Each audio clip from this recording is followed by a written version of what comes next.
I have a little story. I travel, I take photos, I hike, I read and write. I form local connections and try local traditions. And I teach English abroad in exchange for lessons on life. The room was pitch black, as were the rings under my eyes. I'd tossed and turned all night, in anticipation of what would be an early rise. Through the raised shutters leaked a faint yellow light. Charcoal gray clouds covered the sunless sky. I sipped coffee and took in the breeze from the terrace while gazing out at the countryside. The town was still sleeping. The plaza was empty. At the bus station, one driver stood at the ready.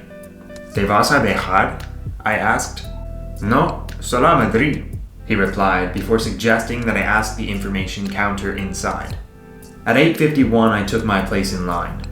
The woman in front of me took exactly 10 minutes to purchase her ride. Still, there was no other bus in sight. I'd known this could happen since the idea first crossed my mind. Just to be sure, I proceeded to ask. ¿Hay algún bus a viajar a las 9? No, El primero sale a las 12:40. the website had lied. I had to cancel my hike, which is just one example of how annoying Spain can be. So to be clear, I've lived in Spain for almost exactly a year now, and I absolutely love this country. I love the culture, I love the food, I love the weather, I love the geography, and I love the people. But there are certainly some things that consistently happen that are a nuisance at best. Number one, if it can go wrong, it will.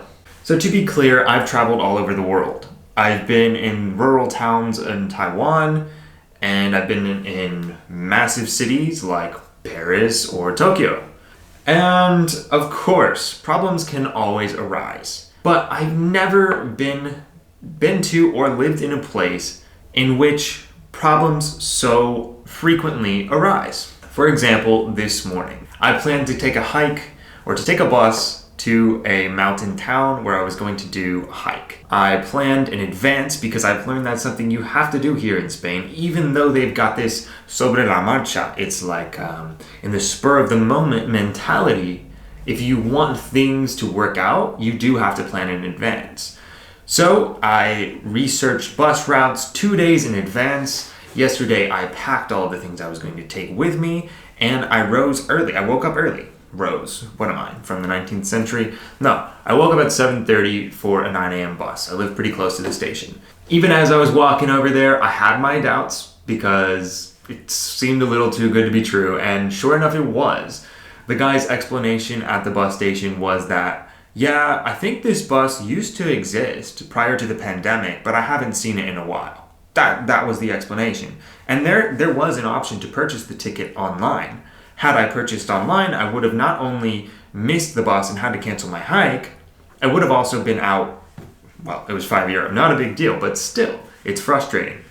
So I had to renew my visa in August, and I had to do so before leaving the European Union so that I could re-enter. Well, I had a trip planned to the States. I was going to spend almost the entire month of September visiting family and traveling around. And at my appointment, just 2 weeks before my flight, they told me that I had booked the wrong appointment. Okay, so this is partially on me, definitely. There's a website, it's very complicated, very formal Spanish, and I wasn't really paying attention when I reserved the appointment. I reserved the same type of appointment that I'd reserved in the past, but that is a type of appointment that you need to attend after the first one. It's like a follow-up appointment. So I reserved the wrong type of appointment, but it was at the very same building, at the very same desk, in the very same room as the other appointments.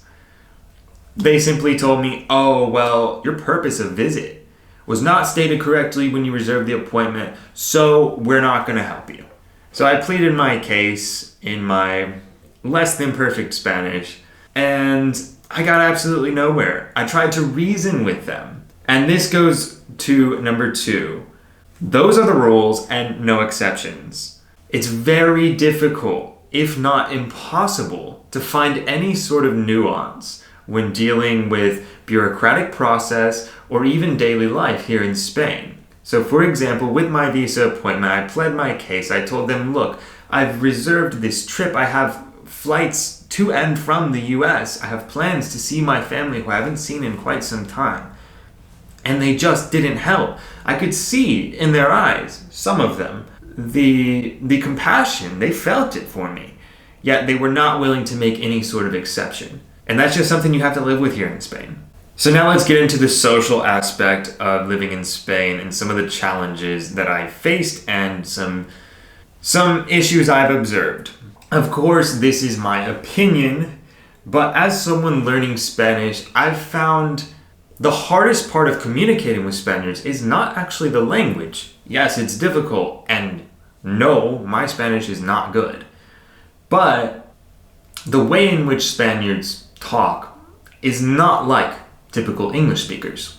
For example, you will rarely find two people having a conversation. There's often a large group of people. Let's say we're gathered around a table for dinner, okay? Very rarely do people talk in a way that makes sense. For instance, talking to the person next to you or the person across from you. It seems that always multiple people are talking at once and they're shouting over each other. Very rarely will you be allowed to finish a sentence or a thought before someone interjects. And as someone who's not very confident with the language, someone who's still learning the language, it's extremely discouraging to be in an environment like this when you're already sort of second guessing the things you might say, and then you know that someone is either going to jump in or they're just itching to jump in, and you can feel that sort of tension and anxiety. It's a really difficult environment to be in for communication. Now let's talk about service. So going out for food and drinks is one of my absolute favorite things to do in Spain. I love the tapas culture.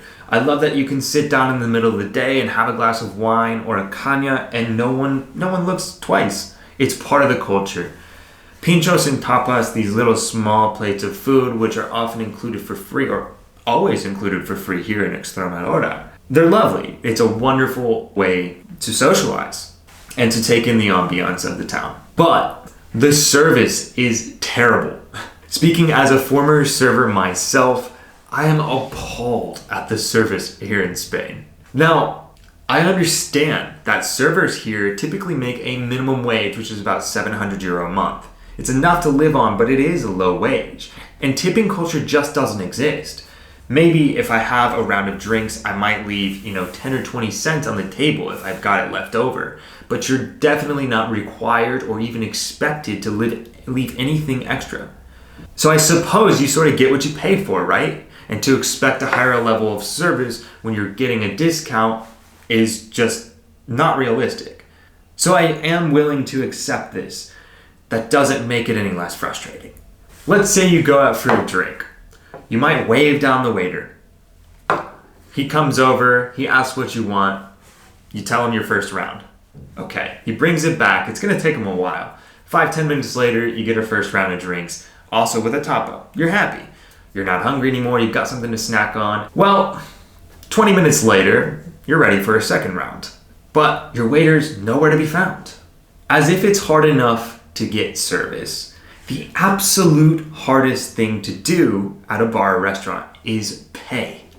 It seems as if once they've delivered your food, they want nothing to do with you afterward, which is actually pretty hilarious to me. I've never dined and dash, as it's called, and I know that I'd feel pretty bad if someone did that to me. So I would never even think to do that, but it does seem like it'd be really easy here in Spain because once they've delivered the things you've ordered, they just don't come back.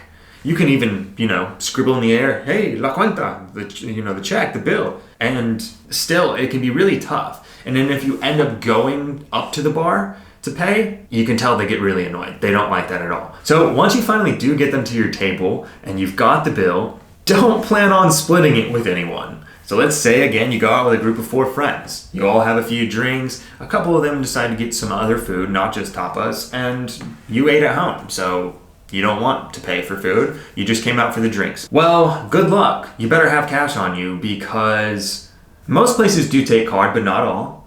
And they will almost never, I've seen it a couple of times, split the bill. And if you want to pay with card and your friend wants to pay with cash, your friend's going to have to give you the cash and you're going to have to put everything on your card. That's really the only way around it. Closed on Sundays and midday. Yes. So I totally understand that Spain has a culture of leisure, of relaxation, of enjoying the finer things in life. You know, a nice tempranillo wine, a rich jamon. And I love those things. They're part of the reason why I choose to live here. But as I said before, if it can go wrong, it will. It's very difficult to plan ahead. So part of that reason is because things are so rarely open. And that's everything. For example, on Sundays, the only things in town that you can expect to be open are bars, some restaurants. That's it. Bars and some restaurants. Every supermarket is closed. Every corner store closed. Every clothing shop closed all day. So, if you're working a normal schedule where you have just Saturdays and Sundays off, you have to do a lot of things on Saturday. For instance, going to the grocery store. If you don't have food in your refrigerator on Sunday, you're going to have to go out to a restaurant to eat. That's the only option. Also closed midday. So typical hours for, let's say, a retail store are maybe 9 or 10 in the morning till 2 in the afternoon. 2 exactly, everything closes until at least 5. Then they might reopen between 5 and 8, maybe 5 to 8:30. Nothing's open at 9 o'clock. That goes for supermarkets as well. The big supermarkets will stay open throughout the day. For example, one of the major supermarket chains here is called Mercadona. They're open from 9 in the morning till 9:30 at night. So you can get your shopping done. And I find that the best time to go shopping is actually in that midday siesta period because no one's out. Everyone's taking the siesta. Spaniards go home at 2:30 when these shops close, and they have a big lunch. That's their largest meal of the day, typically around 3 o'clock. Afterward, they sleep. They have a siesta, a nap, whatever you want to call it, until the evening. And the reason for that is because of the heat. It's pretty brutal in summer, depending on where you are in the country, right? This is a very diverse country geographically and with climate as well. So I live pretty much right in the center of Spain, western portion, but central. And summers are hot, and the siesta makes sense for maybe July and August. But the rest of the year is actually really mild. So it doesn't really seem necessary to me. But again, it's ingrained in the culture, and who am I? So the last thing is no pasa nada. There's your Spanish phrase of the day. No pasa nada. Literally, it translates to nothing passes, nothing happens, right? But it essentially means no worries. And it was one of my favorite phrases when I moved to Spain because I often say no worries in English. Like, it's not a big deal, no worries, everything's fine, right? But no pasa nada is a different thing entirely. It's way overused. And it's not just a phrase, it's a mentality. So obviously, no pasa nada, meaning no worries, could be used in situations where people could take a lackadaisical approach, right? Lackadaisical attitude, like, no worries, no pasa nada, like, what's the big deal? And a lot of times I agree with that. I respect that. But it can also be used in situations which don't really seem appropriate to me. For example, this morning when I went to go catch that bus and it didn't exist. Now, the guy I talked to didn't say this, but he very easily could have said, no pasa nada, take the next one. Like, what's the big deal, right? And oftentimes, when you're agitated by something, that's the last thing you want to hear. Like, no worries. It just doesn't really sit well with me a lot of the time. Also, no pasa nada can be used to mask emotions, I found. For example, if someone is in a bad situation, let's say they lost their job, right? And you're like, ¿qué tal? Like, how's it going with the job? Or like, how are things? Say they're in a bad relationship. How are things with the relationship? You know, they might give you sort of like a surface level answer, like, it's fine, like, todo bien. But then they'll follow it up with, no pasa nada. Like, it's fine, no worries, doesn't matter. And it sort of just like writes off the thing that they said initially and sort of discredits. And I think The reason for it is just to keep things loose. Like, they don't want to be taken too seriously and sort of bring down the vibe. So these are a few things that I've observed over my year in Spain that have really bothered me. I came home and decided to do this right away, freshly frustrated by one of these very issues. Now, the reality is, I choose to live here, and I would never want Spanish culture to adapt to my frustrations. I absolutely love Spanish culture. I think it's very rich, very authentic, very true to itself. And that's why I love living here. But as an observer of the culture, these things do come up. And for others who are looking to move here, these are some things that you might find frustrating as well. So while I was able to list several things that do happen and do annoy me from time to time, I will certainly be making a list of things that I love here in Spain as well. So stay tuned and see you soon.